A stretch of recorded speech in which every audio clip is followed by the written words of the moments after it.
Téléspectateurs de la chaîne YouTube Jonas Lonkutumpa, la chaîne officielle, suivez désormais votre nouvelle émission Va et dis-leur. Va et dis-leur, c'est l'histoire d'une vie transformée par Jésus-Christ après avoir servi le diable pendant 25 ans. Va et dis-leur, c'est l'histoire du pasteur Jonas Lonkutumpa la Yedidia, aujourd'hui serviteur de Dieu, jadis sataniste. Hormis le témoignage du pasteur Jonas, plusieurs thématiques seront abordées dans différents numéros de cette émission. Pour ne rien rater, abonnez-vous sur votre chaîne Jonas Lonkutumpa, la chaîne officielle. Ça a toujours été pour nous un réel plaisir de vous servir. Bien-aimés dans le Seigneur, vous tous qui nous suivez partout au monde, nous vous disons bonjour et bienvenue dans ce numéro de l'émission Va et dis-leur. Va et dis-leur, c'est l'histoire d'une vie, une vie transformée par Jésus-Christ. Et nous sommes très contents d'être de votre en cette journée et nous avons le réel plaisir de recevoir une fois de plus l'homme de Dieu, le pasteur Jonas Lonkutumpa.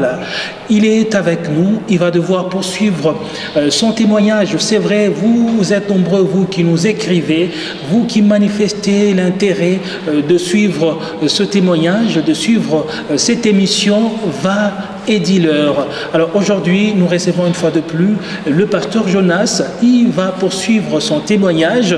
En tout cas, restez branchés. Et je vous rappelle, si vous ne vous êtes pas encore abonné sur notre chaîne, n'hésitez pas à le faire. Jonas Lonkutumpa, la chaîne officielle. C'est sur cette chaîne que vous êtes. Et là, nous allons les recevoir l'homme de Dieu, le pasteur Jonas. Bonjour, pasteur. Bonjour, frère Teddy. C'est pour nous un réel plaisir de vous recevoir encore. Le plaisir est partagé. Et c'est vrai que lorsque nous vous voyons en vie, nous disons que c'est la grâce. La grâce de Dieu, oui, la grâce. Et nous disons gloire à Dieu du fait qu'il nous garde tous en vie.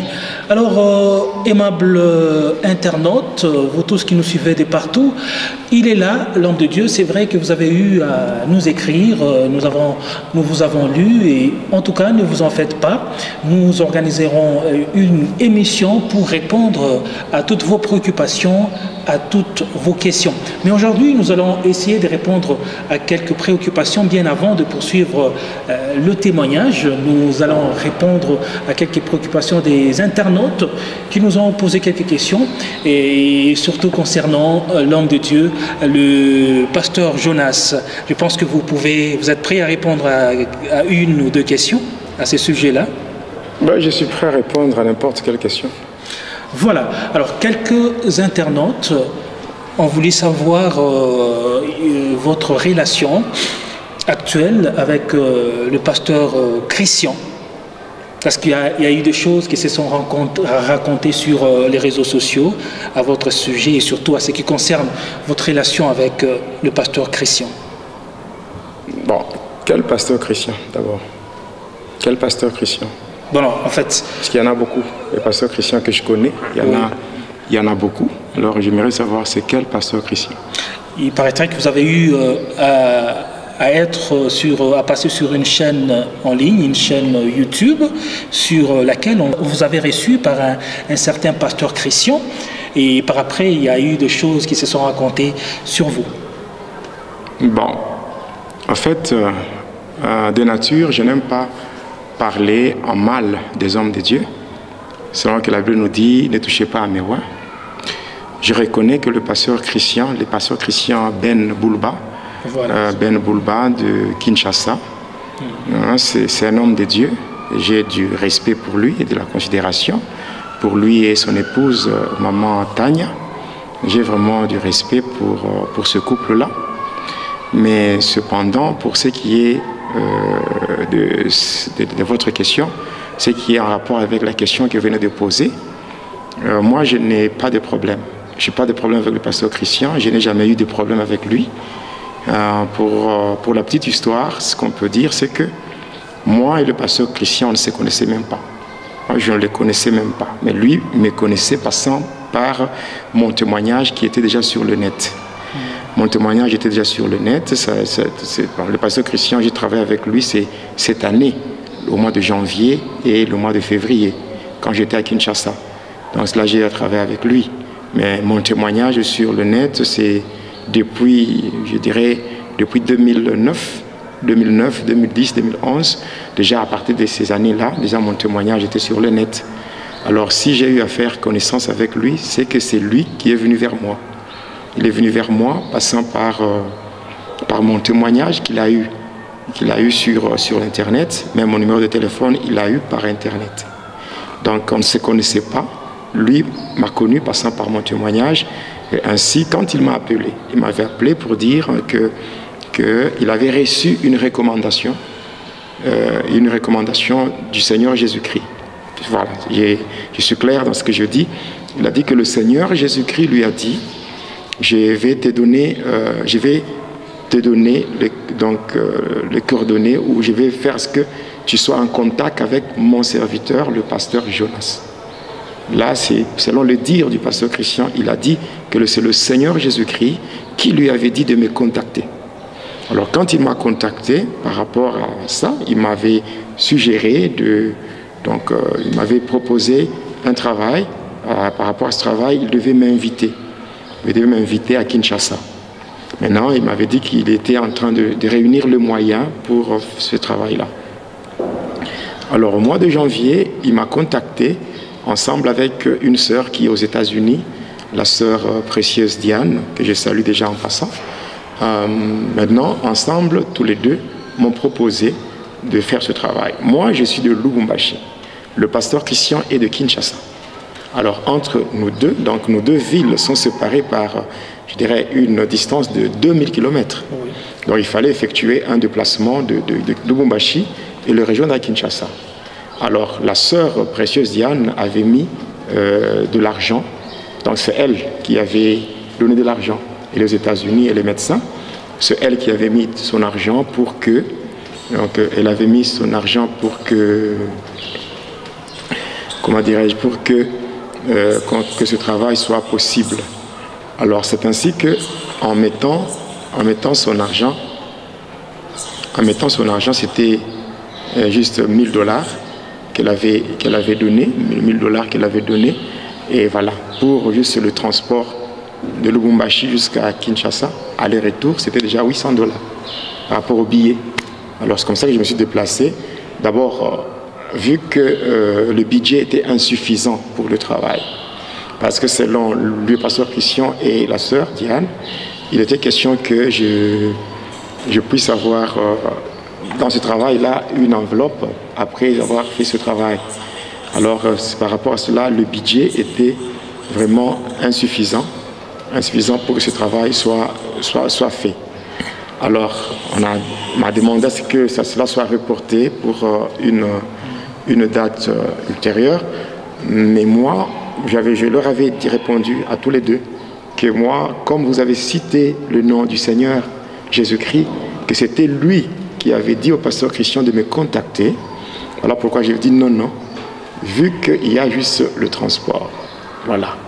Moi, je préfère travailler pour le Seigneur, parce que vous avez dit que c'est le Seigneur qui vous a demandé de me contacter. Lorsque même si vous demandez au pasteur Christian, c'est un homme de Dieu, il va confirmer ce que je dis. Et c'est comme ça que j'ai quitté ma maison, j'ai quitté ma famille, j'ai laissé ma femme et mes enfants, je suis parti à Kin pour un travail de 5 jours, et après ce travail-là, on a terminé. Donc, quand on a fini le travail, qu'est-ce que moi je fais après avoir terminé ce travail-là? Qu'est-ce que je fais? Je suis rentré chez moi. Et le pasteur Christian a eu à tourner avec moi des émissions. Il m'a dit que c'était pour sa chaîne YouTube. Et Dieu m'est témoin, le pasteur Christian est témoin, je ne lui ai rien demandé. Rien demandé. Dieu m'est témoin. Je le dis bien, Dieu m'est témoin. Le pasteur Christian, c'est un homme de Dieu, il peut confirmer ce que je dis. Je n'ai rien demandé. Et quand on s'est séparés, en bon terme, moi, lui et sa femme, Maman Tania, parce que des fois, on faisait des émissions avec sa femme. Lui, le pasteur, jouait le rôle du caméraman. Et c'est comme ça qu'on a travaillé. Et quand on a fini, on s'est séparés. Donc je reconnais que le pasteur Christian, avec la sœur Diane, dans cette somme de $1000 qui avait été donnée, il y avait 400, donc 400 x 2, parce qu'aller-retour, c'était 800 $. Et le reste, c'est le pasteur Christian qui était avec ça. Et ça a servi pour mon séjour. Donc, c'est lui-même qui gardait ça. Ça a servi pour mon séjour. Donc, je pense que c'est tout. Et après, j'ai quitté Kinshasa. J'ai quitté le pasteur Christian. Je suis allé dans un autre endroit où j'étais logé dans un hôtel par une de mes filles dans la foi. Et après, bon, on avait fini le contrat avec le pasteur Christian selon sa demande. Mais cependant, comme j'étais encore à Kinshasa, il venait me suivre à l'hôtel où j'étais logé. Et là, on faisait encore d'autres émissions. Et je répète encore, je n'ai rien demandé. Et on s'est séparés, je suis parti. Et c'est tout. Et il arrive des fois que vous puissiez vous appeler au téléphone? Oui, mais même quand je suis arrivé à Lubumbashi, chaque fois qu'il y avait des petits problèmes, ça et là, des problèmes d'insécurité et tout, le pasteur Christian m'appelait pour me demander comment ça évoluait, et puis aussi pour me dire, pour me soutenir dans la prière, et c'est tout. Bon, sinon, moi, personnellement, je garde de bonnes relations avec le pasteur Christian. C'est une relation qui s'est créée. Alors, en fait, c'était une préoccupation des internautes, tellement qu'ils ont voulu savoir les rapports ou les relations qu'il y a entre vous et le pasteur Christian. Je ne sais pas trop, mais c'est une question qui a été posée. Alors, je voulais un peu que vous puissiez apporter de la lumière à ces sujets. Oui. Donc, c'est ce que je viens de dire. Moi, avec le pasteur Christian, on ne se connaissait pas. On s'est connus parce qu'il a dit que le Seigneur lui a demandé de m'appeler pour faire un travail. Et ce travail a été fait. Donc, ce travail a été fait. Et je pense que c'est tout. Donc, il est dans ce ministère, je suis dans mon ministère, et c'est tout. Donc, si il a besoin de moi, il va m'appeler. Si moi j'ai besoin de lui, je vais l'appeler. Et nous gardons ces relations-là. Mais en fait, le travail pour lequel nous avons été réunis, on l'a déjà fait. Oui. Et il a pris tout ce travail, il l'a mis sur sa chaîne YouTube et ça passe. Bon, j'ai dit merci parce que on a travaillé ensemble pour la gloire du Seigneur. Ouais. On a travaillé ensemble, c'est bien. C'est bien. Et maintenant, lui continue son chemin. Moi aussi, j'ai fait ma route. Et sinon, il n'y a pas de problème entre nous deux. Voilà. Alors, vous avez compris, le pasteur Jonas a répondu à votre préoccupation. Alors, la relation, elle est bonne, c'est selon lui. Il n'y a rien entre lui et le pasteur Christian. Alors, nous allons poursuivre le témoignage, pasteur. La fois dernière, vous étiez en train de parler des... Avant de poursuivre là, il y a une préoccupation qui est venue de certains des internautes. Et les gens cherchaient à connaître, je suis motivé par quoi quand je donne ce témoignage. Il y en a d'autres qui croient que je suis motivé par l'argent ou quoi que ce soit. Bon, j'aimerais être clair à ce sujet. Moi, je suis motivé par l'œuvre de Dieu. La preuve, c'est que d'abord, avant d'être au service du Seigneur, je ne souffrais pas par rapport à la vie financière. Donc, j'ai dû quitter l'argent pour chercher Jésus. Parce que l'argent que j'avais, c'était une distraction qui pouvait m'amener en enfer. Mais j'ai quitté l'argent pour chercher Jésus. Et donc, tout ce que je fais, je le fais pour la gloire de Dieu. Il n'y a rien, il n'y a aucun intérêt. Donc, l'œuvre de Dieu, d'ailleurs, ce n'est pas une source lucrative. Non. Donc, tout ce que je fais, je le fais pour la gloire de Dieu. Donc, comprenez-moi bien, ce que je fais, je le fais pour la gloire de Dieu. Donc, je ne suis pas motivé par l'argent. D'ailleurs, je n'ai jamais, dans toutes les églises, dans tous les pays où je suis passé pour donner le témoignage, je n'ai jamais demandé quoi que ce soit. Je n'ai jamais exigé. Cependant, il y a beaucoup de gens, beaucoup de pasteurs qui ont eu à m'exploiter dans leurs églises pour des intérêts. Moi, je travaille, après, au final, moi, je ne reçois rien, je pars. Et je n'ai jamais manifesté de plainte, aucune plainte. Je n'ai jamais manifesté de plainte, je n'ai jamais manifesté aucune réclamation. Bon. Cependant, il y a d'autres églises, quand je travaille, disent non, nous devons bénir l'homme de Dieu, on le fait. Et il y en a d'autres, on ne le fait pas, mais je pars. Ce que moi, ce que je veux, c'est donner mon témoignage pour la gloire de Dieu, afin que même une seule personne soit sauvée. Et c'est vraiment ce qui est vraiment ma motivation. Alors, votre motivation, c'est servir Dieu. Le salut des âmes. Le salut des âmes. Ouais. Alors, c'est très important de retenir, bien-aimés dans le Seigneur, c'est très très important de retenir cela parce que le pasteur Jonas est là et il se donne, il se sacrifie pour l'œuvre de Dieu et sa préoccupation majeure, c'est le salut des âmes. Téléspectateurs de la chaîne YouTube Jonas Lonkutumpa, la chaîne officielle, suivez désormais votre nouvelle émission Va et dis-leur. Va et dis-leur, c'est l'histoire d'une vie transformée par Jésus-Christ après avoir servi le diable pendant 25 ans. Va et dis-leur, c'est l'histoire du pasteur Jonas Lonkutumpa la Yedidia, aujourd'hui serviteur de Dieu, jadis sataniste. Hormis le témoignage du pasteur Jonas, plusieurs thématiques seront abordées dans différents numéros de cette émission. Pour ne rien rater, abonnez-vous sur votre chaîne Jonas Lonkutumpa, la chaîne officielle. Voilà, je pense que vous êtes fixés. L'évêque ou le pasteur Jonas était vraiment clair, vous a donné des réponses en rapport avec vos préoccupations. Alors, pasteur, nous allons poursuivre le témoignage. La fois dernière, nous étions en train de parler sur l'organisation dans le monde de la sorcellerie. Oui. Nous étions en train de parler sur l'organisation dans le monde de la sorcellerie. J'avais parlé principalement de la sorcellerie au niveau du continent africain. Oui. J'avais parlé que l'Afrique était un grand continent qui comportait de grands déserts et qu'au nord, la partie qu'on appelle le Maghreb, il y a le désert de Sahara, et au sud, la partie australe, il y a le désert de Kalahari. J'avais clairement expliqué que le désert de Kalahari était le département général de tous les sorciers d'Afrique. Alors j'ai parlé aussi par rapport à la hiérarchie. J'ai même dit que au niveau du continent africain, tous les sorciers se réunissaient dans un département. Donc le département général de tous les sorciers d'Afrique, c'est le désert de Kalahari. Le désert de Kalahari qui est juste situé partie australe de l'Afrique. Alors, j'ai parlé de l'organisation. Par rapport à l'organisation, j'ai commencé par la première position, celle qui est occupée par les présidents et les reines. Après, j'ai parlé de la deuxième position, qui est occupée par les sorciers suprêmes. J'ai parlé des sorciers suprêmes. Donc les sorciers suprêmes, c'était le chef de sorciers d'un quartier. Donc j'ai expliqué ça.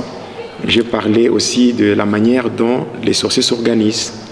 Donc comment les sorciers s'organisent. Donc dans chaque quartier, il y a le sorcier suprême qui est le chef de tous les sorciers.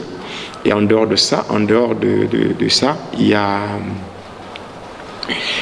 a au niveau du quartier, il y a les rues ainsi que les avenues.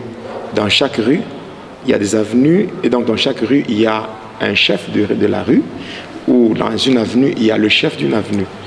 J'espère que ça, j'ai expliqué ça depuis la fois dernière. Mais j'ai expliqué aussi comment les choses se faisaient. C'est-à-dire que quand les sorciers se réunissaient, donc d'abord, dans chaque avenue, on voit le chef d'avenue ou le chef de la rue qui va s'arranger pour rendre visite aux gens. Et pour essayer un peu de parler, pour connaître ce que les gens ont comme projet, ce que les gens ont comme problème. C'est ainsi que j'avais insisté la fois passée que dans la marche chrétienne, dans la vie chrétienne, la discrétion, c'est vraiment une stratégie vraiment qu'il ne faut pas négliger. Une stratégie à ne pas négliger dans le sens que vous pouvez recevoir des gens chez vous, mais vous ne savez pas le pourquoi de leur présence. Les gens peuvent venir pour vous soutirer des informations, question de connaître tout ce que vous avez comme projet et tout. Et au final, ces projets seront transférés dans le monde des ténèbres et vous allez connaître des blocages au point de voir que le projet n'arrive pas à se concrétiser. Donc j'ai dit maintenant, la nuit, tous les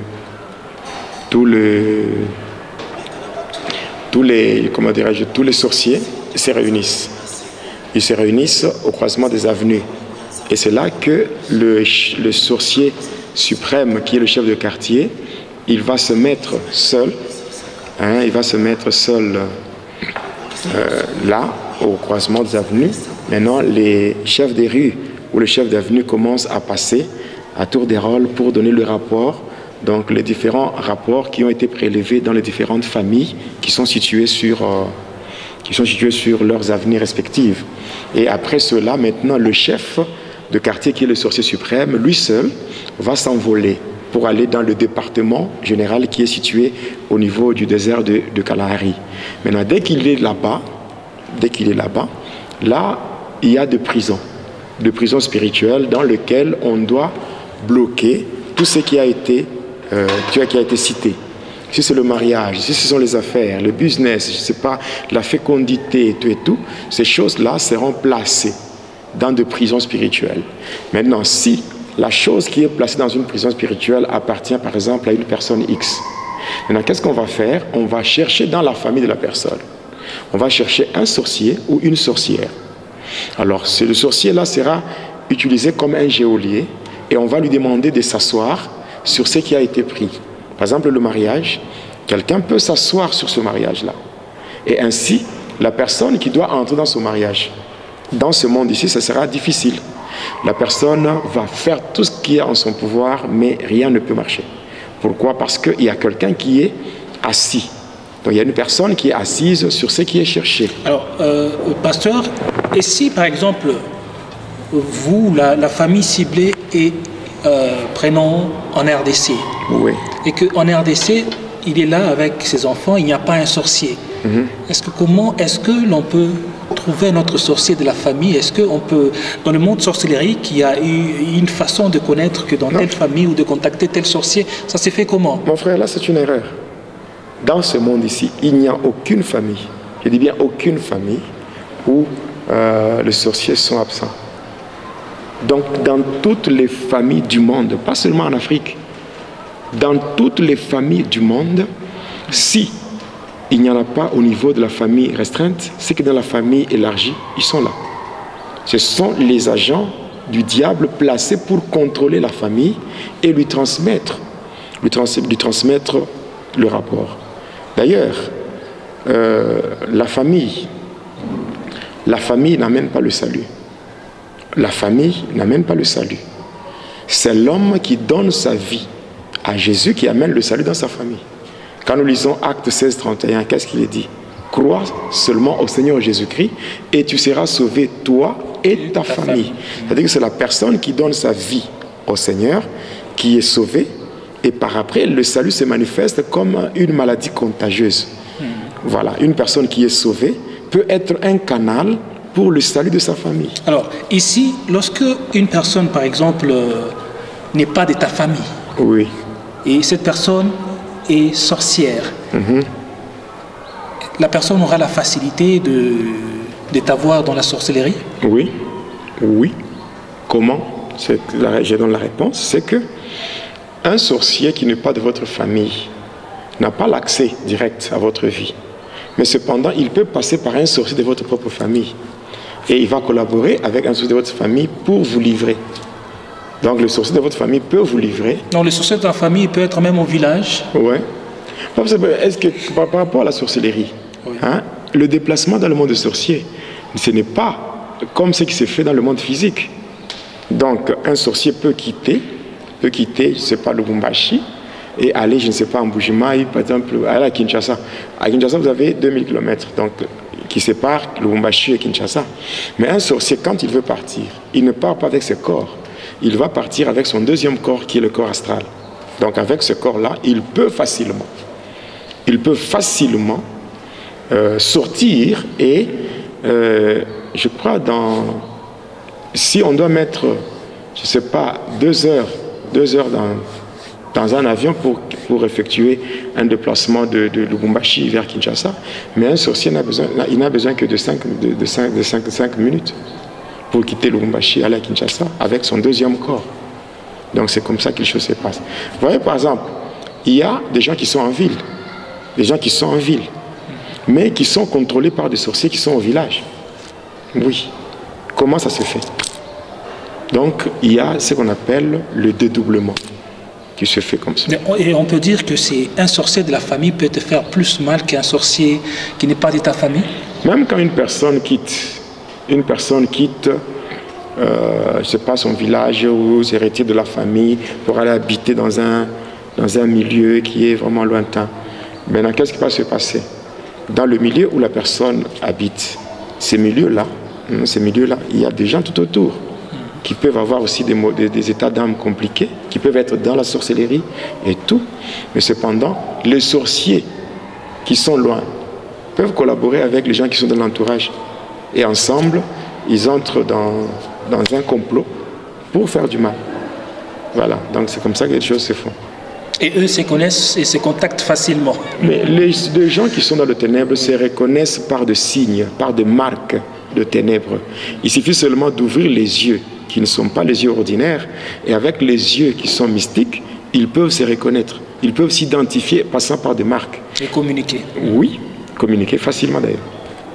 Donc il y a beaucoup de choses avec le temps, comme nous sommes en train d'évoluer. Je pense que j'aurai à donner beaucoup plus de précision pour vraiment enlever toute zone d'ombre pour que les enfants de Dieu soient vraiment éclairés. Voilà. Voilà, on peut poursuivre. D'accord. Oui. Voilà. Donc il y a ce que je disais par rapport à l'organisation des sorciers. Une fois que c'est la chose qui est dans le ténèbre, il y a quelqu'un qui est déjà assis dessus. Donc dans ce monde, on peut faire des prières, on peut faire de ceci, de cela, mais cependant, on se rend compte qu'il n'y a rien, il n'y a pas de solution. Tout reste bloqué. Pourquoi? Maintenant, ce qu'il faut faire, c'est que, vous voyez, la personne qui est assise sur votre vie, c'est ce qu'on appelle l'homme fort. Hein, dans le terme spirituel, on appelle l'homme fort, l'enfant fort ou la femme forte. C'est-à-dire la personne qui est derrière votre malheur. Dans d'autres termes, on appelle ça le Goliath. On appelle ça le Goliath de votre vie. Alors, qu'est-ce qu'il faut faire? Avant de chercher à arracher, parce qu'aujourd'hui, dans beaucoup d'églises, c'est moi j'arrache, je récupère. C'est bon de récupérer. Mais il faudra d'abord faire tomber la personne qui est assise là. S'il y a une personne qui est assise, la personne qu'on a placée comme étant un geôlier, qu'on a placé pour gérer ce qui vous appartient, à ce moment-là, il faut d'abord faire une guerre, faire tomber la personne. Dès que la personne tombe, maintenant, vous pouvez récupérer facilement ce qui avait été bloqué. Voilà. Donc ça c'est la première des choses. La deuxième des choses, c'est quoi? C'est que dès que le chef de quartier, qui est le sorcier suprême, dès qu'il a déjà récupéré toutes les informations du quartier, il amène ça dans le département général. À partir de ce département, on va prendre les informations du quartier et on va élaborer des lois. Et ces lois, donc le monde de ténèbres peut gérer un quartier sur base des lois. On appelle ça les lois établies. C'est ainsi que vous allez voir, il y a certains quartiers où les gens ne se marient pas.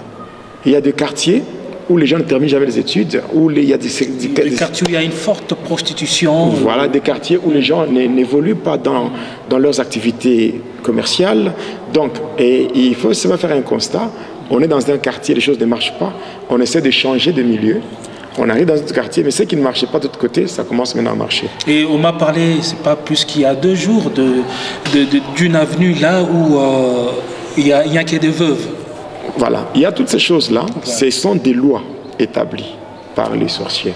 Mais cependant, étant de chrétiens, nous n'avons pas à nous déplacer parce que les sorciers ont établi leurs lois. Il n'y a rien que le diable a créé, il n'y a rien.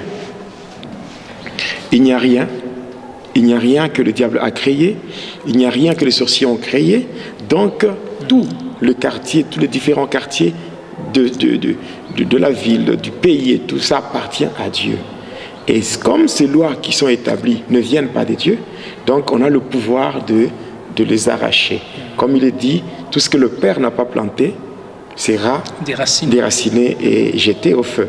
Donc on a le pouvoir de détruire toutes les lois. Alors ici, j'aimerais que vous puissiez parler un peu de comment arriver, parce que vous avez parlé du géant qui est le Goliath, qu'il faut vraiment renverser.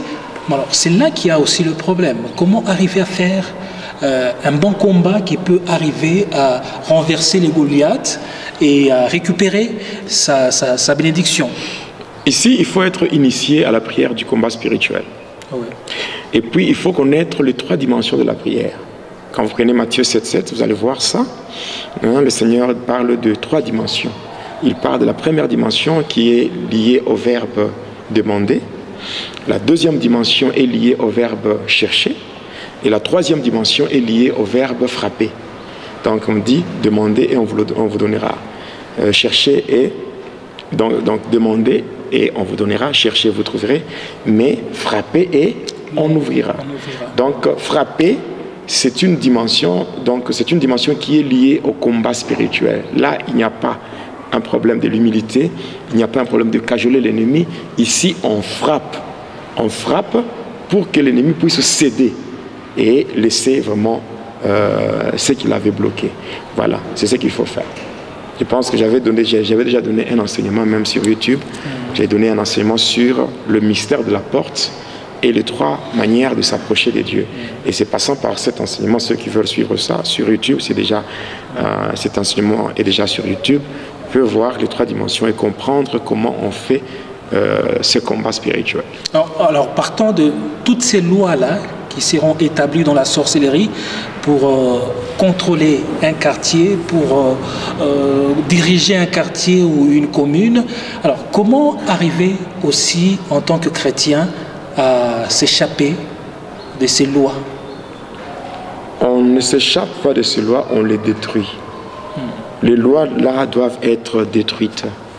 Doivent être détruites parce qu'un enfant de Dieu ne peut pas être géré selon les lois du monde ténébreux. Cela veut dire que dans un quartier avec une loi des célibats, lorsque tu entres en tant que chrétien, cela non, il faut faire la prière, parce qu'il est dit dans Josué 1,3 que tout lieu que fleura la plante de notre pied, le Seigneur nous le donnera en possession.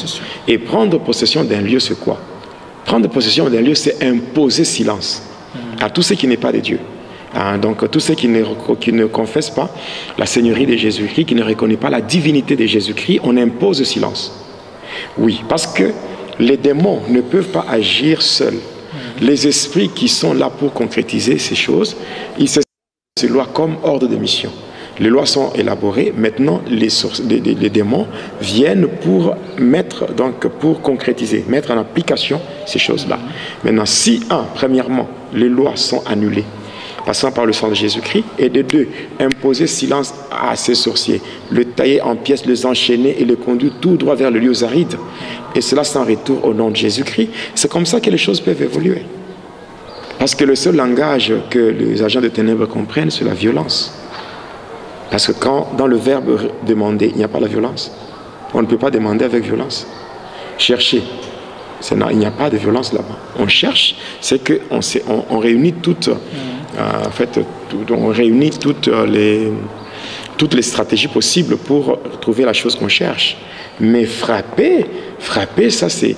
Donc là, on n'est pas en train de cajoler. Frapper, c'est lié au verbe contraindre. Donc on est en train de frapper jusqu'à ce que l'ennemi va se sentir contraint de céder, et il va céder. Donc il va céder. C'est comme ça. Et en fait, il faut avoir vraiment... une vie axée sur Jésus-Christ pour arriver à le faire très bien. Bon, est-ce qu'on peut être chrétien si on n'a pas une relation avec Jésus? Voilà. Donc c'est pour ça que j'ai dit la fois passée que le tout n'est pas de dire que je suis chrétien. Le tout est de savoir si on est d'abord disciple. Parce qu'un disciple, c'est un élève discipliné qui imite son maître. Parce que si je dis ainsi, c'est parce qu'on voit les chrétiens, au lieu de s'imposer dans un quartier où il y avait des lois, mais ce sont eux qui prennent fuite et les sorciers restent. Les sorciers, les chrétiens qui sont contrôlés par les sorciers, ce sont des chrétiens qui, quelque part, dans leur relation avec le Seigneur, il y a des failles.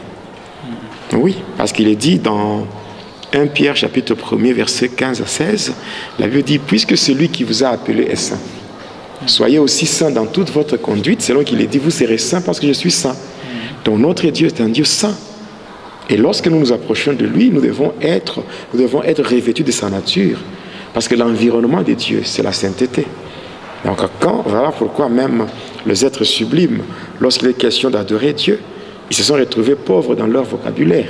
Donc dans leur vocabulaire, il n'y avait qu'un seul mot qui était resté, c'est la sainteté. Voilà pourquoi ils ne faisaient que scander Saint, Saint, Saint. Et l'Éternel, les cieux et la terre sont remplis de sa gloire. Donc l'environnement de Dieu, c'est la sainteté. Donc voilà pourquoi il est dit, même dans Hébreux 12, 14, la Bible dit, recherchez la paix avec tous et la sanctification, sans laquelle personne ne verra le Seigneur. Et en lisant Ésaïe 59, 1 à 2, la Bible dit, non, la main de l'Éternel n'est pas courte. Ni son oreille dure n'est pas courte pour sauver, ni son oreille dure pour entendre. Mais ce sont les crimes, le péché qui mettent une barrière entre l'homme et Dieu et qui empêchent à la main de Dieu d'agir. Donc la force de la sorcellerie, elle est effective lorsqu'il n'y a pas la crainte de Dieu. Oui. Oui. Voilà. Alors on peut poursuivre avec la suite, partant de l'organisation. Oui. J'ai parlé de prison, là où on va mettre les choses volées, avec des geôliers qui sont placés. De deux, j'ai parlé de loi établie. Nous sommes toujours à la deuxième position. De loi établie. Et troisièmement, il y a le problème maintenant des choses qui se font la nuit. Les choses qui se font la nuit, toujours à la deuxième position, c'est que déjà la nuit, si le sorcier suprême est déjà parti là dans son département pour faire ce qu'il a à faire dans le département général, pour transmettre le rapport de tout ce qui a été prélevé comme information sur le quartier. Maintenant, de l'autre côté, mais qu'est-ce qui va se passer? Il y a la nuit, les autres sorciers, ils doivent aussi opérer. Alors quand ils doivent opérer, ils se servent de beaucoup de choses. Premièrement, ils se servent de sifflets. On appelle ça le sifflet d'appel. Alors dès qu'ils sifflent, tous les sorciers inconscients, c'est-à-dire les gens qui ne se reconnaissent pas sorciers, mais qui sont malheureusement utilisés par ceux qui sont conscients. Alors maintenant, quand ils sifflent, là c'est vraiment très important. Parce que nous avons beaucoup, dans l'église, nous avons beaucoup de gens qui sont utilisés inconsciemment par les sorciers conscients. Alors, c'est comme ça que quand on siffle, après avoir sifflé, tous les sorciers inconscients sortent de leur corps. Et là, ils se retrouvent dans une dimension de rêve. Ils se voient en train de rêver. Or qu'en réalité, ce n'est pas le rêve. Alors, quand ils sortent, premièrement, quand les sorciers veulent aller dans le monde de ténèbres, et ils n'ont pas de moyen de transport, ils transforment les innocents, les sorciers inconscients, ils deviennent des chevaux, et ils montent dessus pour effectuer le déplacement vers le monde de ténèbres. C'est ainsi qu'il y a des gens qui dorment très bien, mais qui se réveillent avec des douleurs partout. Des maux de tête, de douleurs au niveau du bas-ventre, donc tout ça. Et parce que leurs corps ont été utilisés la nuit pour le déplacement des sorciers. En dehors de ça, lorsque les sorciers inconscients sortent de leur maison et tout, alors qu'est-ce qu'on peut faire encore? On peut commencer à les poursuivre. Soit les sorciers se transforment, ils deviennent de chiens, ou bien ils deviennent de soldats, ou bien ils portent des masques et ils deviennent donc... Et pendant ce temps-là, la personne qui est poursuivie, la personne qui est poursuivie, cette personne va se voir dans son rêve. C'est dans son rêve où la personne se voit, elle est en train d'être pourchassée. Et juste au moment où on veut l'attraper, la personne se voit en train de voler comme un oiseau. La personne, quand elle vole comme un oiseau, et puis elle se réveille en sursaut sur son lit, en tout cas, elle commence à se dire, en tout cas, j'ai échappé, les sorciers devaient m'attraper, mais... les sorciers devaient m'attraper, mais j'ai échappé. En réalité, là, ce n'est pas un problème d'échappatoire. Ce n'est pas un problème d'échappatoire. C'est que, qu'est-ce qui se passe? Juste au moment d'attraper la personne, jusqu'au moment d'attraper la personne, c'est que déjà on fait venir un démon volant. C'est ce démon-là qui va saisir, tenir la personne pour la faire voler mais la personne, dans son rêve, ne verra pas ces démons-là. Donc c'est un problème très important. Non, on est en train juste de jouer avec toi. Oui, juste, mais après, c'est un problème qui demande une délivrance. Okay. Ça demande la délivrance.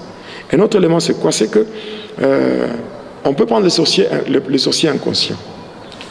Le sorcier inconscient, quand on les prend, qu'est-ce qu'on va faire avec le sorcier inconscient? Quand on les prend, on va avec dans le monde des ténèbres. Arrivé là-bas, les sorciers doivent manger. Et pour manger, il faut que leur nourriture soit préparée. On utilise le sorcier inconscient pour préparer à manger. Et pendant ce temps-là, le sorcier inconscient, lui c'est dans son rêve où il se voit en train de préparer à manger. Ou bien, après avoir préparé, maintenant, le même sorcier inconscient, c'est eux qui doivent encore servir. Donc, on les utilise encore pour servir à manger.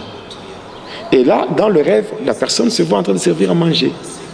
Et après, dès que le sorcier termine maintenant de manger, il termine de manger, tout ça, quand il termine de manger, maintenant, le miette là qui reste, c'est ce qu'on donne aux sorciers inconscients et eux aussi doivent manger. C'est là que le sorcier inconscient se voit dans son rêve en train de manger. Alors, d'habitude, qu'est-ce que le sorcier mange la nuit? C'est la chair humaine. La chair humaine. La chair humaine et le sang humain. Tous les sorciers conscients de leur état, ils mangent la chair humaine et ils boivent le sang humain. Même les gens qui se voient en train de manger dans leurs rêves. Donc les sorciers conscients font manger aux sorciers inconscients la chair humaine. Mais quand tu es en train de manger ça, tu vois que c'est une nourriture ordinaire, mais or qu'en réalité, ce n'est pas ça. Et ces choses-là que les gens mangent provoquent beaucoup de choses. Premièrement, ça provoque des maladies incurables. Des maladies périodiques où les gens tombent malades et les gens se font examiner pour ne pas découvrir ça.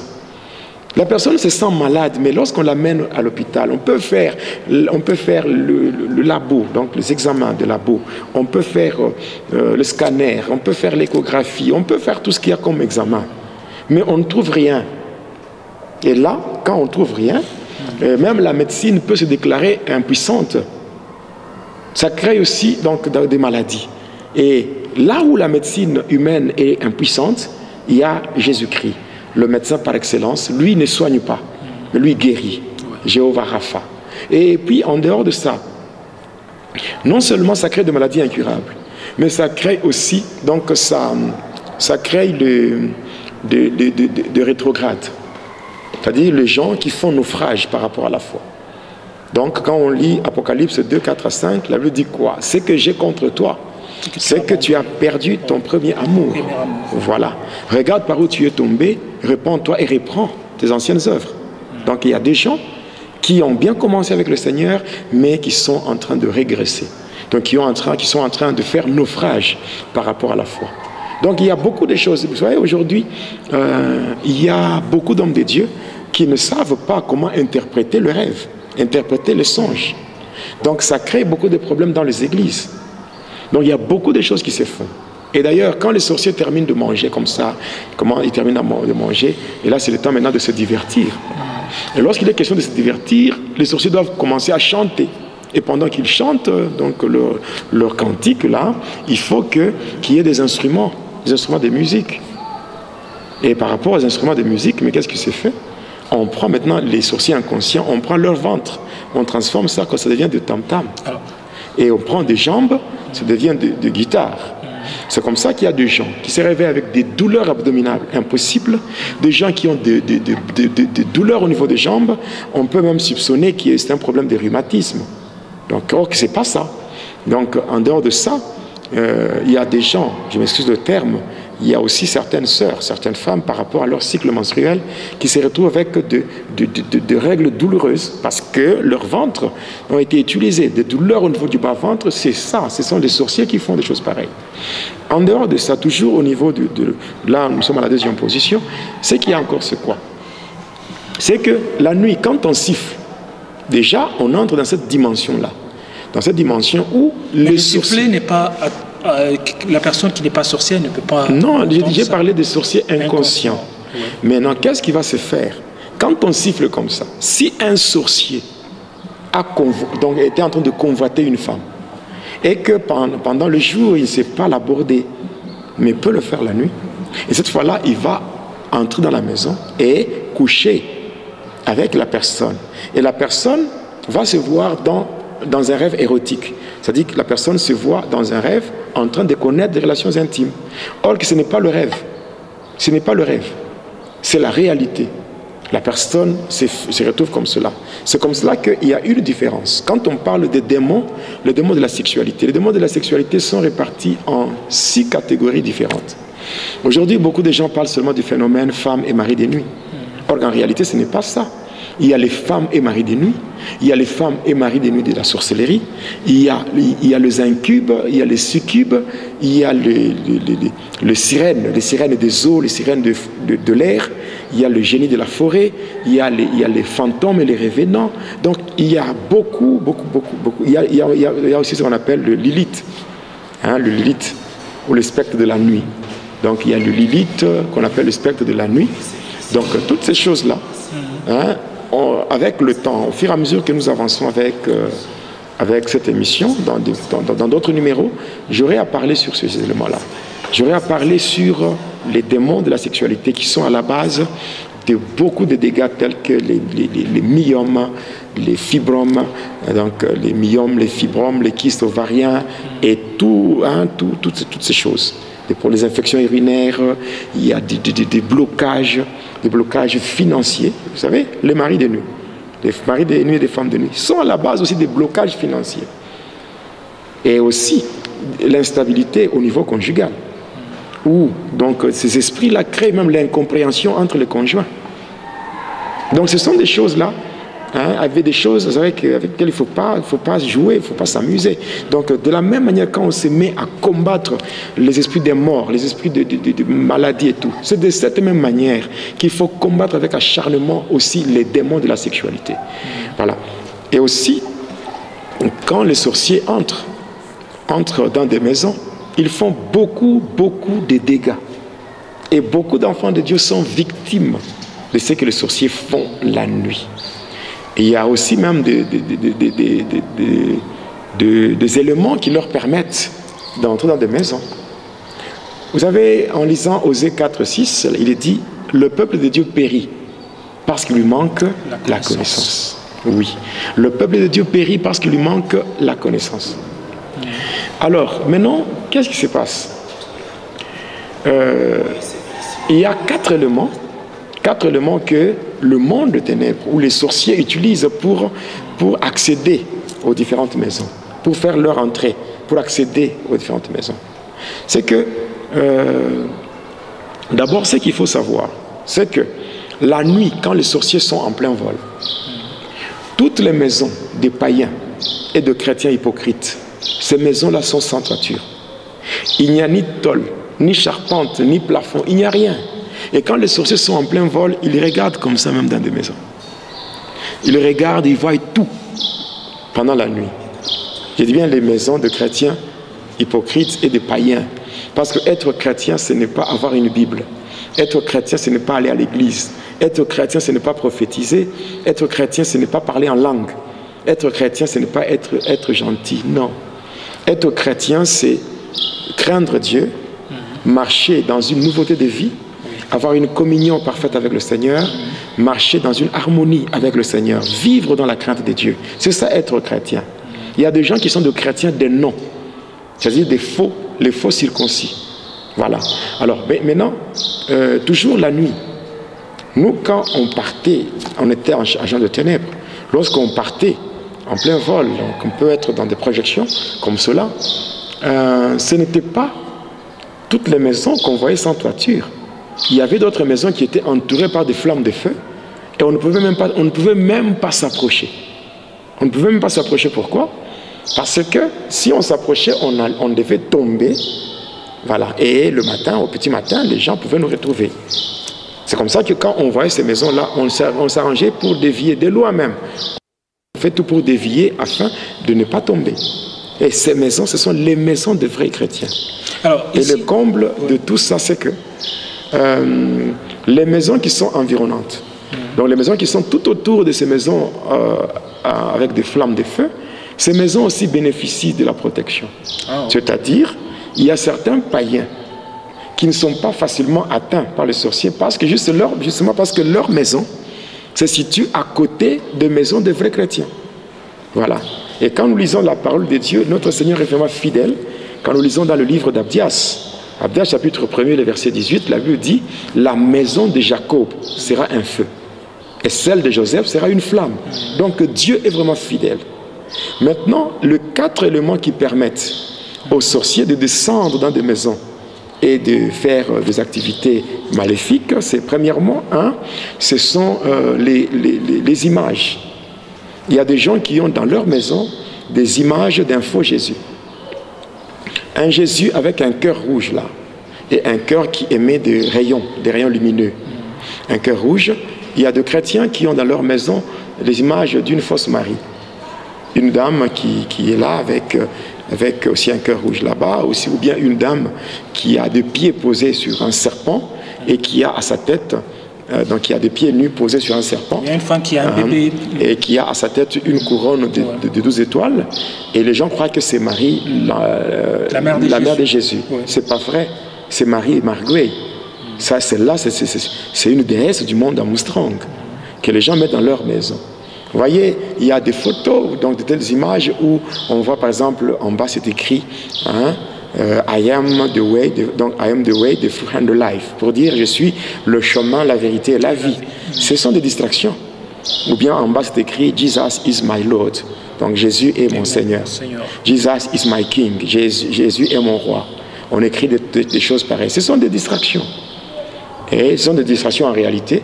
En réalité, c'est la marque de la bête déjà.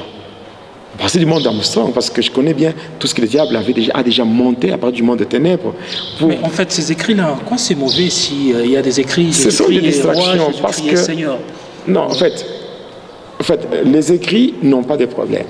Ça, c'est juste une diversion. Mais en réalité, c'est l'image qui est là. Cette image qui est là. Voilà. Il y a des maisons où il y a des chrétiens qui ont dans leur maison des crucifixes. Donc, une croix avec un Jésus mort, un Jésus cloué. Ça, c'est la manière que le diable a trouvé pour saboter l'œuvre de la croix. Parce que le diable, depuis qu'il est diable, il n'a jamais connu une défaite comme celle de la croix. C'est à la croix que le Seigneur l'a vraiment frappé. Oui, c'est là que le Seigneur l'a vaincu. Lui, avec tout son système, toute son armée. Parce que quand nous prenons Colossiens 2,15, il est bien écrit que le Seigneur les a dépouillés. Donc il a dépouillé les dominations, les autorités, les principautés. Il les a livrées publiquement au spectacle en triomphant d'elles par la croix. Donc l'œuvre de la croix, donc c'est là. Maintenant, pour chercher à saboter l'œuvre de la croix, c'est comme ça que le diable est en train de faire de toutes ces choses. Ce que nous devons savoir, c'est que le Seigneur Jésus-Christ n'est plus à la croix. Le Seigneur était à la croix, mais il a déjà quitté la croix il y a de cela plus de 2000 ans. Et d'ailleurs, toutes ces choses-là, les images et toutes ces choses que les gens mettent dans leur maison, c'est contraire à la parole de Dieu. Quand nous lisons Exode 20, le verset 4, il est dit, tu ne te feras jamais des images taillées, ni des représentations quelconques, des choses qui sont dans les cieux, sur la terre, ou plus bas que la terre. Donc quand on fait des choses pareilles, on est dans l'abomination. Bon, en fait, cela est plus orienté par certaines églises. Oui, mais il y a des gens qui mettent des choses pareilles dans leur maison, par manque de connaissances, et ces gens s'attirent. Ça tire des malheurs, et par ces éléments qui sont dans leur maison, ça permet au monde de ténèbres, aux agents de ténèbres de faire leur entrée. Il est bien dit parce que le Seigneur Jésus-Christ, le Seigneur Jésus, la place du Seigneur, ce n'est pas au mur. La place du Seigneur, c'est dans le cœur. Oui, il est dit dans Galates 2,20, j'ai été crucifié avec Christ. Si je vis, ce n'est plus moi qui vis, c'est Christ qui vit en moi. Donc la place du Christ, c'est dans le cœur. Parce que lui-même, il dit lui-même dans Apocalypse 3,20, il dit, mais voici, je me tiens à la porte et je frappe si quelqu'un entend ma voix. C'est quelle porte? C'est la porte du cœur. Il frappe et si quelqu'un entend qu'il ouvre la porte, le Seigneur fait son entrée. Et dès que le Seigneur entre dans la vie de la personne, automatiquement, la personne peut être sauvée. Et la personne n'a même pas besoin de mettre Jésus au mur. Oui. Écrire par exemple Jésus est mon Seigneur. Jésus est mon roi. Jésus moi et mon Seigneur, Jésus est le chemin, la vérité et la vie, c'est pas mauvais. Mais cette image-là qu'on place avant. Et on veut maintenant distraire les gens que voilà, ça c'est Jésus. Ce n'est pas vrai. Donc ce n'est pas vrai. Donc, dans la suite du témoignage, je parlerai de ce qu'on appelle la magie sainte. Et par rapport à la magie sainte, il y a beaucoup de choses que les gens vont découvrir liées à ces images-là. Le deuxième élément, c'est quoi? Ce sont en fait l'étoile d'araignée. L'étoile d'araignée, d'abord par rapport à la dimension sanitaire, nous voyons que c'est la saleté. C'est la saleté. Maintenant, sur le plan spirituel, l'étoile d'araignée, en fait, ce sont des antennes qui permettent aux sorciers de descendre et d'accéder à beaucoup de choses dans la maison. Il y a certaines informations qui passent par l'étoile d'araignée. Donc, ce que je donne comme conseil, il faut les enlever. Les enlever, donc nettoyer la maison. D'ailleurs, le diable aime beaucoup la saleté, surtout la sorcellerie. Dans le monde des sorciers, les sorciers aiment beaucoup la saleté. Voilà. Le troisième élément, ce sont des conflits. Les conflits dans la maison. Avant de dormir, si par exemple il y a des problèmes, il y a des malentendus, il serait mieux avant de dormir de trouver vraiment un terrain d'entente, donc vraiment que le climat soit agréable dans la maison. Mais sinon, d'ailleurs, le Seigneur Jésus il est le prince de paix. Donc là où il n'y a pas la paix, le Seigneur est absent. Et comment est-ce qu'on peut être béni, on peut être soutenu par le Seigneur s'il n'y a pas la paix? C'est vrai. Là où les hommes vivent, c'est impossible qu'il n'y ait pas de tiraillement. Mais cependant, quand il y a des problèmes, c'est qu'il faut faire. C'est arrangé. C'est arrangé. Arrangé. Il est dit dans Hébreux 12, 14, recherchez la paix avec tous. Et la sanctification, sans laquelle personne n'est vers le Seigneur. Il y a aussi, même la Bible nous dit de ne pas donner l'accès au diable. Dans le livre d'Éphésiens, la Bible dit, si vous vous mettez en colère, ne péchez point. Et que le soleil ne se couche pas sur votre colère, ne donnez pas l'accès au diable. Et le quatrième et dernier élément, c'est quoi? C'est tout simplement, comment dirais-je, le quatrième et dernier élément, c'est si dans la maison, il y a une personne qui a déjà touché au fétiche, une personne qui a des incisions, une personne qui a déjà touché au fétiche, une personne qui a déjà eu à consulter des marabouts, qui a eu à consulter des féticheurs, cette personne devient un pont. Donc cette personne va assurer une médiation avec le monde. Il arrive des fois que de personnes qui veulent par exemple savoir sur leur vie, sur leur passé, sur ce qui se passe dans leur famille, et ils vont voir les devins, et c'est déjà une porte comme ça. Oui, une porte. Même quand quelqu'un s'est fait des incisions, on lui fait des incisions, on prend une lame de rasoir, on fait des incisions, et après on prend une poudre noire, on l'applique sur le sang. Or, l'âme de toute chair, c'est le sang. La vie de toute chair, c'est le sang. Et une fois qu'on applique cette poudre, la personne qui vous applique cette poudre, vous ne connaissez même pas l'origine de cette poudre. Et quand on applique ça, directement, votre vie est contrôlée dans le monde des ténèbres, et ces incisions-là deviennent des antennes. Et parlant des tatouages? Bon, les tatouages, c'est aussi la même chose. La même chose. Les gens qui se font des tatouages sur le corps et tout. Mais s'il le fait... Il y a l'encre qui est utilisée, et cette encre va toucher quoi? S'il le fait par simple plaisir ou par question d'esthétique? Non, il n'y a pas d'esthétique à abîmer le temple du Seigneur. Parce que ne savez-vous pas que votre corps est le temple du Saint-Esprit? C'est écrit dans 1 Corinthiens 6, 19. Mais si le corps est le temple du Saint-Esprit, c'est que c'est la demeure de Dieu. Et sur la demeure de Dieu, on ne peut pas mettre des choses qui ne reflètent pas la gloire de Dieu. Donc la question, c'est le fait de se faire des incisions, même si on n'a pas mis quelque chose de mystique ou de sorcellerie là-dedans, mais le fait qu'on s'est incisé soi-même, c'est déjà un péché. Oui, un péché, c'est écrit dans la parole de Dieu, dans le livre de Lévitique. Dieu interdit même des histoires de tatouages, c'est écrit dans la parole de Dieu. Donc, il y a beaucoup de choses. Quand on devient chrétien, être chrétien, c'est avoir une vie de discipline. Oui. Un chrétien, pour être chrétien, il est d'abord disciple, non? Oui. Et un disciple, c'est un élève discipliné qui imite son maître. Oui. Voilà. Alors, si il est arrivé que la personne avait fait cela pendant qu'il était encore ignorant, pendant que la personne était païenne, mais il s'est fait que la personne a donné sa vie au Seigneur, et ça aura le même effet? Oui, si la personne ne se répand pas. Parce que la Bible dit, Dieu, sans tenir compte de temps d'ignorance, nous appelle à la repentance. Dans le livre des Apôtres, chapitre 17, Dieu nous appelle à la repentance. C'est-à-dire quoi? Ce qu'il faut faire, c'est qu'on doit d'abord se repentir par rapport à ce qu'on a fait parce qu'on a profané le temple de Dieu. Après cela, on supplie le Seigneur d'accorder le pardon parce qu'il est miséricordieux, compatissant, lent dans la colère, mais riche en bonté. Et après cela, on doit maintenant faire un combat spirituel. Vous savez, le Saint-Esprit lui-même, il est un feu. Si la personne arrange avec le Seigneur, c'est que son corps redevient la demeure de Dieu. Et Dieu, quand il habite dans l'homme, c'est par le Saint-Esprit. Voilà, maintenant, quand le Saint-Esprit est dans l'homme, il est un feu.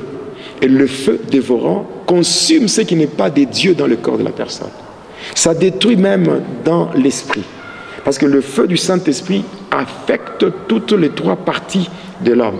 C'est-à-dire le corps, l'esprit et l'âme, ça nettoie. Parce que le feu n'est pas là seulement pour détruire les œuvres de ténèbres quand on envoie le feu dans les ténèbres. Mais le feu, c'est aussi un élément purificateur. Oui, il y a même parce qu'on n'a pas vraiment le temps, il y a même des preuves ou des versets bibliques qui attestent cela. Le feu, c'est un élément purificateur. Le feu du Saint-Esprit peut purifier. De la même manière que l'or est éprouvé dans le feu pour enlever de scories, c'est de cette même manière que le feu du Saint-Esprit peut brûler et consumer tout ce qui n'est pas de Dieu. Voilà. Voilà.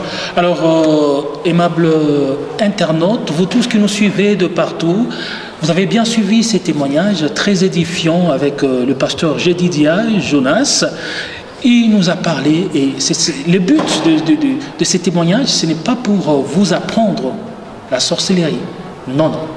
Mais le but de ces témoignages, c'est pour éclairer votre lanterne, vous permettre de connaître ce qui se passe dans le monde de la sorcellerie, et surtout en tant que chrétien, vous avez la parole de Dieu, vous avez la connaissance de la parole de Dieu, ça vous permet de mener une vie équilibrée et en tant qu'enfant de Dieu. Alors, je peux aussi ajouter une chose. Oui. Il est dit, quand nous prenons déjà Ephésiens 5, oui. 8, à partir du verset 8, on descend. Oui. Il est dit quoi? Vous, autrefois, étiez ténèbres. Maintenant, vous êtes lumière dans le Seigneur. Hein? La Bible dit, marchez comme les enfants de lumière. La Bible dit, ne prenez plus part aux œuvres infructueuses de ténèbres, mais plutôt condamnez-les. Donc, passant par ce témoignage, nous sommes là pour condamner les œuvres de ténèbres. Et quand nous condamnons, il y a ceux-là qui se retrouvent. Parce qu'il y a ceux-là qui sont vraiment des innocents, qui peut-être, suite à une influence, suite à certaines contraintes familiales, les gens se sont retrouvés dans beaucoup de choses qui produisent beaucoup de malheurs, beaucoup de dégâts dans leur vie. Alors, passant par ce témoignage, nous sommes en train de dévoiler les œuvres de ténèbres, nous sommes en train de les condamner, question de permettre à ceux qui sont des victimes de la sorcellerie, de victimes des œuvres maléfiques, des œuvres sataniques, de prendre une position conséquente, de commencer premièrement par arranger leur relation avec le Seigneur, et après avoir arrangé la relation avec le Seigneur, passer à une autre étape qui consiste à faire un combat d'une manière acharnée contre la puissance de ténèbres, les forces du mal, parce que dans ce monde ici, il a même dit, le Seigneur, pendant le jour de sa chair, il a dit, depuis le temps de Jean-Baptiste jusqu'à maintenant, le royaume des cieux, de Dieu est forcé. Ce sont les violents qui s'en emparent. Donc ici, il y a à faire le combat spirituel contre le puissant de ténèbres, faire tomber les œuvres sataniques et se retrouver vraiment dans la liberté. Voilà, vous avez compris. Alors, Pasteur Jonas, j'aimerais que vous puissiez faire une prière pour qu'on puisse terminer. Oui, merci. D'abord, merci pour votre disponibilité. Merci pour m'avoir invité dans cette émission. Et ce que je peux dire encore, c'est d'abord remercier, remercier les gens qui m'ont soutenu et qui continuent à me soutenir. Parce que vous voyez, il n'y a pas longtemps, j'ai fait un accident mortel. Il y a eu beaucoup de choses. D'abord, cet accident, c'est l'œuvre des agents de ténèbres qui ont fait leur complot pour chercher à me faire taire. mais que la gloire soit rendue au Seigneur Jésus-Christ, parce qu'il a fait ce que le complot et les projets de mes ennemis soient couronnés d'échecs. Un échec vraiment lamentable, parce qu'il y a une confusion totale. Malheureusement, ce que le Seigneur a révélé, il y a des gens qui ont même fait des sacrifices. Il y a des gens qui ont fait des offrandes au diable pour que le pasteur Jonas vraiment quitte le monde. Parce que le pasteur Jonas vraiment a mis mal à l'aise le serviteur de Satan par son témoignage. Alors on a tout fait. Moi, je ne suis pas un matérialiste, hein. J'ai perdu beaucoup de choses, mais ça importe peu.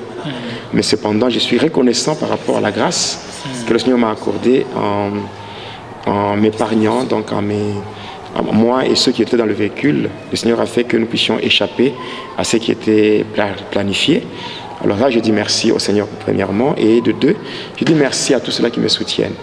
Tous les membres du ministère international Prions pour le monde, tous les membres de l'Église écrit ça, et tous les hommes de Dieu à travers le monde, les gens qui me soutiennent, donc tous ceux-là qui me soutiennent, passant par leur prière, vraiment ici trouver l'expression de ma profonde gratitude. Alors nous allons prier. Oui. Seigneur, mon Dieu, il est dit à la loi et au témoignage, car si on ne parle pas ainsi, il n'y aura point d'horreur pour le peuple.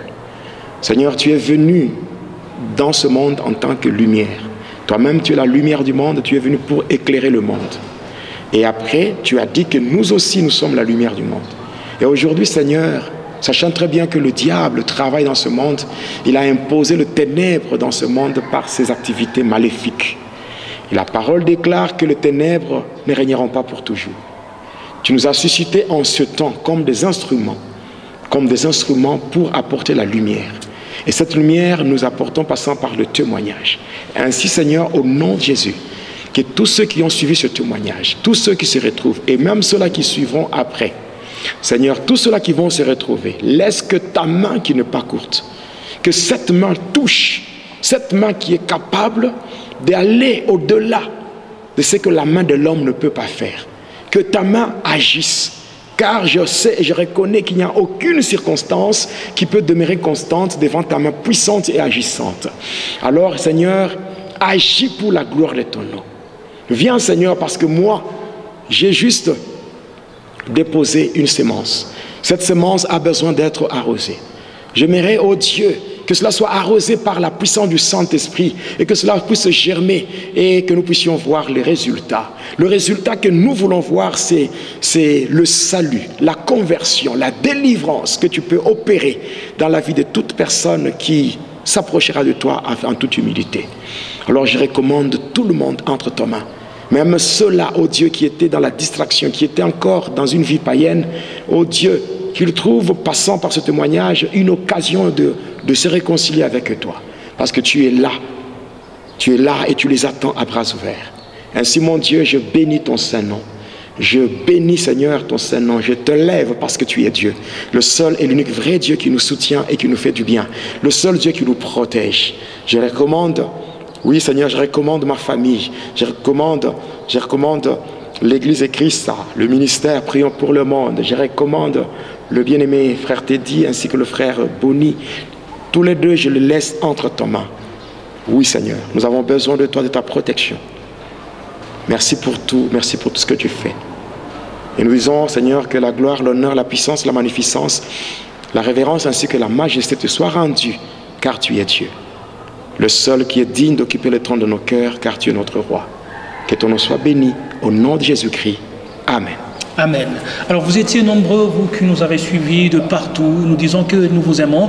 Vous nous avez suivis sur Facebook et vous qui allez nous suivre sur la chaîne YouTube Jonas Lunkutumpala, chaîne officielle, nous disons que nous vous aimons. Alors n'hésitez pas, vous pouvez vous abonner sur cette chaîne YouTube Jonas Lunkutumpala, chaîne officielle, pour suivre la suite de ces témoignages ainsi que d'autres thématiques qui seront développées dans cette émission Va et dis-leur. C'est l'intitulé de cette émission que vous venez de suivre. Nous vous disons que nous vous aimons et surtout continuez à soutenir cette émission spirituellement, financièrement, matériellement, sur tout le plan. Continuez à soutenir cette émission car c'est l'œuvre de Dieu et nous disons que nous vous aimons. Que l'Éternel Dieu vous bénisse. Téléspectateurs de la chaîne YouTube Jonas Lonkutumpa, la chaîne officielle, suivez désormais votre nouvelle émission Va et dis-leur. Va et dis-leur, c'est l'histoire d'une vie transformée par Jésus-Christ après avoir servi le diable pendant 25 ans. Va et dis-leur, c'est l'histoire du pasteur Jonas Lonkutumpa la Yedidia, aujourd'hui serviteur de Dieu, jadis sataniste. Hormis le témoignage du pasteur Jonas, plusieurs thématiques seront abordées dans différents numéros de cette émission. Pour ne rien rater, abonnez-vous sur votre chaîne Jonas Lonkutumpa, la chaîne officielle.